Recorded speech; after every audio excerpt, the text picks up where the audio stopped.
શતકોટી. અને કહ્યું કે જ્યારે કહેવાય ને કે જ્યારે મરોડની ઉપમા આપવામાં આવે ને તો કોની ઉપમા આપવામાં આવે? બોલે કીર એટલે કે પોપટ. અને પોપટની ચાંચ છે ને, લોકો એની સરખામણી કરે રાધાજીની નાસિકા સાથે. જેવી કીર એટલે કે શુકની ચાંચની મરોડ છે, એવી અમારે રાધા રાણીની નાસિકા છે. પણ કહે કે રાધાજીની નાસિકાની મરોડ જોઈ તો લાગે કોટી કોટી કીર આપના ઉપરથી નોછાવર કરીને ફેંકી દઈએ તો પણ આપની બરાબરી એ કોઈ કરી ન શકે. અને જેવી રીતે એ પરિપક્વ બિંબા ફલ હોય એવા આપના અધર છે, અને એ નોછાવર કરીને ફેંકી દઈએ તો પણ આપની બરાબરી ન થઈ શકે. નાગ શતકોટી વેણી ઉપર વારો. અને જ્યારે રાધાજી પાછા ફર્યા તો કહેવાય રાધાજીની ચોટીના દર્શન થયા. શેના દર્શન થયા? તો ચોટીને શેની ઉપમા આપી? બોલે નાગની. એક નાગ કેવી રીતે આમ આમ હલતો હોય, આમ આમ ચાલતો હોય, તો જ્યારે રાધાજી ચાલે છે તો રાધાજીની ચોટી પણ આમ આમ એવી રીતે હલે છે કે જાણે એક નાગ ધીમે ધીમે સરકતો હોય. પણ કહે કે રાધાજી આપની ચોટી તો એવી લાગે છે કે એના સૌંદર્યની ઉપર હું કરોડો કરોડો નાગોને પણ નોછાવર કરીને ફેંકી દઉં તો પણ આપની ચોટીની બરાબર ન કરી શકે. કપોત શતકોટી ગ્રીવા ઉપર વારો. અને કહેવાય ગ્રીવા ઉપર એટલે જ્યારે રાધાજી આમ ચાલે ને તો આપણું મુખારવિંદ કેવી રીતે હલે છે? આગળ આગળ આગળ આગળ. અને કહેવાય ને આ ગ્રીવાની સૌથી સુંદર મરોડ કોની કહેવાય? બોલે કપોત એટલે કબૂતરની. કોની? તમે કબૂતરને ચાલતા જોયા હશે તો જોજો એનું મુખ ધીમે ધીમે આગળ આગળ હલે. અને કહેવાય રાધાજી પણ જ્યારે ચાલે છે તો એમનું મુખ પણ ધીમે ધીમે આગળ હલે છે, અને એટલું અદ્ભુત લાગે છે. પણ કહેવાય આ લૌકિક કબૂતરની બરાબરી આપવા જવું તો એવું જ લાગે કે આ કરોડો કરોડો કબૂતરોને આપના ઉપરથી વારીને ફેંકી દઉં તો પણ આપના સૌંદર્યની બરાબરી એ ન કરી શકે. અને કહ્યું કમલ શતકોટી કર યુગલ પરવારો. અને જ્યારે શ્રી રાધાજીના બંને યુગલ હસ્તના દર્શન કર્યા અને કહે કે આ બંને હસ્તની ઉપર જે લાલીમા છે, જે એક ગુલાબી રંગ છે, એવો લાગે છે કે કરોડો કરોડો કમલને એની ઉપરથી વારી દઉં તો પણ આપના હસ્ત કમલની બરાબરી ન કરી શકે.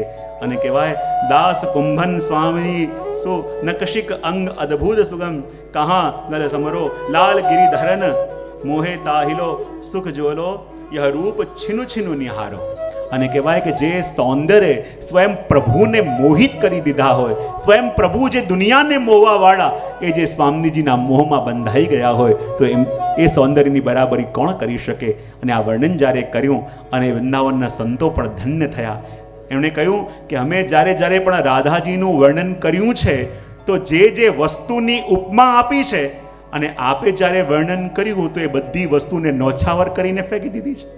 ત્યારે કુંભનદાસજી કહે કે જ્યારે રાધાજીની વાત કરીએ તો એમને બરાબર કોઈ હોય તો એની ઉપમા અપાય, એમને બરાબર તો આ દુનિયામાં કોઈ છે જ નહીં. અને બધા વૃંદાવનના સંતો પણ ધન્ય થઈ ત્યાંથી આગળ ચાલ્યા. અને એ પ્રસંગ આવ્યો કે જ્યારે એકવાર શ્રી ગોસાઈજી પ્રભુ ચરણ ગોકુલથી દ્વારિકા જવાનો વિચાર કર્યો છે, અને સેવકોને કહેવા લાગ્યા કે દ્વારિકામાંથી ઘણા વૈષ્ણવની બહુ સમયથી વિનંતી છે કે આપ કૃપાનાથ અહીંયા પધારો, અને દ્વારિકા જવાનું કાલે સવારે હું અહીંયાથી વિચાર કરું છું.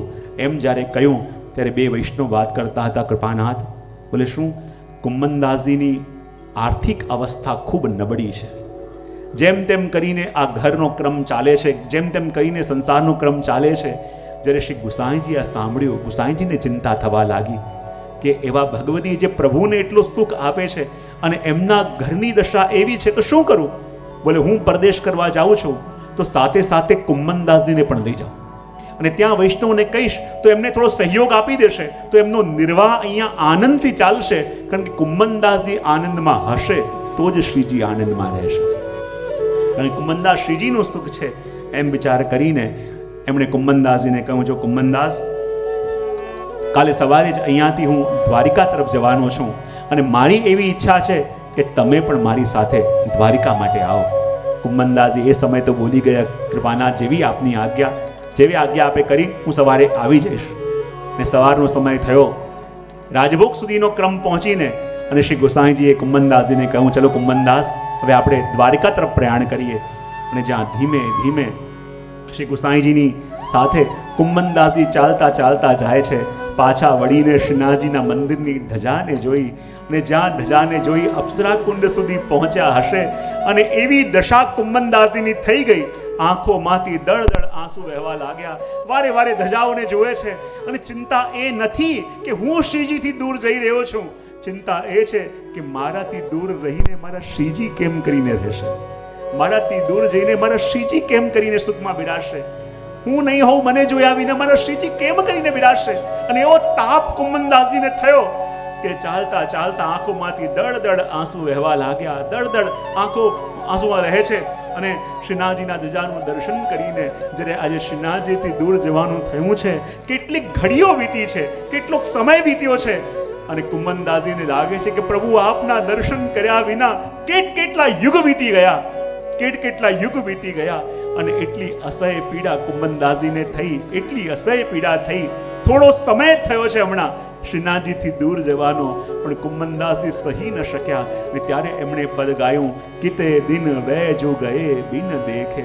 હજી થોડી ક્ષણો થઈ છે અને એમને લાગે છે કે જાણે કેટલા યુગ વીતી ગયા શ્રીનાથજીથી દૂર થઈ. ને ત્યારે કુંભનદાસજીનું કંઠ અવરુદ્ધ થયું, આંખોમાંથી ચોધાર આંસુ વહી રહ્યા છે અને કુંભનદાસજી ગઈ રહ્યા. આગળ પણ પ્રસંગ આવશે કે જ્યારે એમના પુત્ર કૃષ્ણદાસજી જ્યારે શ્રીનાથજીની ગાયોને લઈને આવતા હતા, અને જ્યારે શ્રીનાથજીની ગાયોને લઈને આવતા હતા અને એમાંથી એક ગાય ગર્ભવતી હતી, ધીમે ધીમે ચાલતી હતી અને કહેવાય કે સંધ્યાકાળ થઈ છે અને એ જંગલમાં વાઘનો ઉપદ્રવ હતો. બધા કહેવા લાગ્યા કે અંધારું થવા આવ્યું છે, ક્યાંક વાઘ આવી ગયો તો શ્રીજીની ગાયોને કેમ બચાવીશું.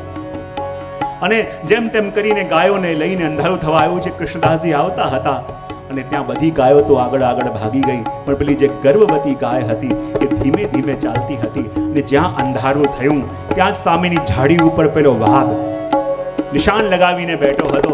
ને જ્યાં અવસર મળ્યો ગાયને એકલી જોઈ અને પેલા વાઘે તરાપ મારી શ્રીજીની ગાય ઉપર. ને જ્યાં ગાયને પકડી પેલી ગાય અવાજ કરવા લાગી, ચીસો પાડવા લાગી.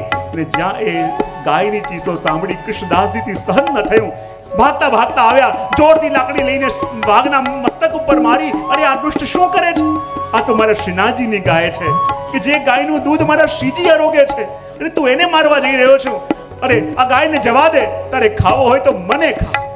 અને જ્યાં શ્રીનાથજીના ગાયને પકડ્યું છે, વાઘને પોતે બાદ બીડીને પકડી લીધો અને કહે, હે ગૌ માતા તમે જાઓ, હે ગૌ માતા તમે જાઓ.